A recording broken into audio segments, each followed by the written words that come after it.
This is the unboxing of the MetroTalk RCA RDR2380 UHF portable radio. It's $404.70.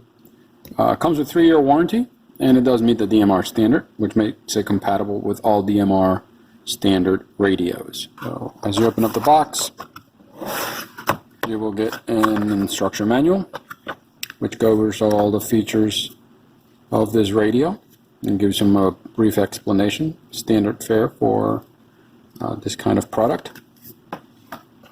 Here's the radio itself, a nice compact unit. You will notice that it is full keypad, and it does have a display, an emergency button, and programmable buttons on the side. Just a better view. Once the radio has been removed, you can lift the lid and you can find your antenna. In this case is a stubby antenna, followed by the battery, a 2000 milliamp battery, a screw-on belt clip, and a wrist strap.